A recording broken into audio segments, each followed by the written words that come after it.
जिंदगी में आगे बढ़ना एवं परिवार की तरफ अपनी जिम्मेदारियों को पूरा करना दोनों ही जरूरी है। पर अगर इनमें से किसी एक को चुनना पड़े तो हमें कैसे और क्या चुनना चाहिए जिससे दोष मुक्त व चिंता मुक्त रहें हम। नहीं, एक को चुनना पड़े बात बिल्कुल ठीक नहीं है।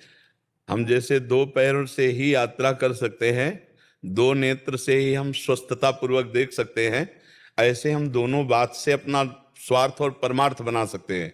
अगर हम केवल परिवार में आसक्त होते हैं तो हमारी दुर्गति का कारण होता है, और अगर हम केवल परिवार त्याग करके भगवान की तरफ चलते हैं तो हमारा धर्म छूटता है।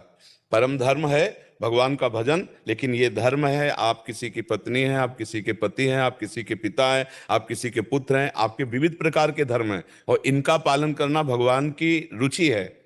अर्जुन जी कह रहे हैं मैं सन्यास लेकर के भगवान से कह रहे हैं कि भिक्षा मांग करके भजन करूंगा, युद्ध नहीं करूंगा, पर श्री भगवान की रुचि है युद्ध कराना। कह रहे अपने कर्तव्य का पालन करो, क्योंकि क्षत्रियो छात्र धर्म में स्वयं से प्राप्त हुआ धर्मयुक्त युद्ध इस समय अनिवार्य है। पहले तो टालने की कोशिश की, भगवान स्वयं गए और प्रार्थना करी कि भाई हस्तिनापुर का राज्य आप ले लो, वैसे तो आपने पूरा वापस करने को बोला था, लेकिन हम कह रहे पूरा नहीं दे रहे हो तो हस्तिनापुर का राज्य आप ले लो, इंद्रप्रस्थ का राजा युधिष्ठिर जी को बना दो। तो उनका नहीं देंगे, भगवान ने कहा 5 गांव दे दो, सब राजा तुम बने रहो, 5 गांव प्रधान दे दो, हम बता देंगे 5 गांव। उनका 5 गांव की बात करो, सूजी अग्रे न केसवा, सुई की नोक भर नहीं दूंगा।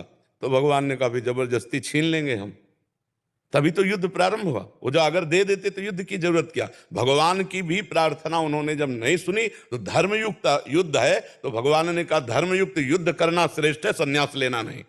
तो वही बात हम आपको कह रहे हैं कि अगर एक चुनने की बात आएगी तो फिर गड़बड़ हो जाएगा। हमको दोनों को मिला के चलना है। तुम अगर बेटी हो और तुम्हें माता पिता असमर्थ हैं और कोई बेटा नहीं है उनके सहयोग के लिए, तो तुम्हारा परम कर्तव्य बनता है माता पिता को भगवान मानकर उनकी सेवा करना। अब वो तुम्हें गाली दे तो भी तुम्हें बर्दाश्त करना है। हमारी माँ में ही भगवान है, हमारे पिता में ही भगवान है, हमारी पत्नी में भगवान है, हमारे पति में भगवान है, हमारे पुत्र में भगवान है, और हम उन्हीं भगवान की सेवा के लिए व्यापार नौकरी किसानी करते। कोई समस्या नहीं है, समस्या केवल दिमाग की कमजोरी है। जो भी समस्या है वो दिमाग की कमजोरी है। आप बोलो ना, क्या छोड़ना पड़ेगा आपको। जैसे अगर काम की वजह से बाहर जाना पड़ता है तो अगर बैंगलोर या फिर अहमदाबाद ऐसी कोई भी जगह जाए तो वहां से वो सब चीजें नहीं हो सकती जो हम लोग करना चाहते हैं अपने परिवार के साथ। तो हम अगर बराबर के लिए बंगलोर जा रहे हैं तो हम वहाँ एक किराए का कमरा लेंगे और रहेंगे और अपने माता पिता को साथ रखेंगे। अगर महीने 15 दिन के लिए जा रहे हैं तो रुपए में दम है, हम ऐसी व्यवस्था करके जाएंगे माता पिता की जिससे हमारे माता पिता को कष्ट ना हो। अगर हम विदेश जा रहे हैं और वहाँ आजीवन रहने के लिए तो हमारे माता पिता भी साथ जाएंगे। ये तो सद्भावना रखनी पड़ेगी ना। थोड़ा आजकल के बच्चे पोजीशन पे माता पिता की सेवा का तिरस्कार कर देते हैं, क्योंकि उनको लगता है बूढ़े खांसेंगे और हमारा नया जमाना है तो हम यार मित्र दोस्तों के सामने क्या वर्णन कर पाएंगे कि बूढ़े माता पिता के।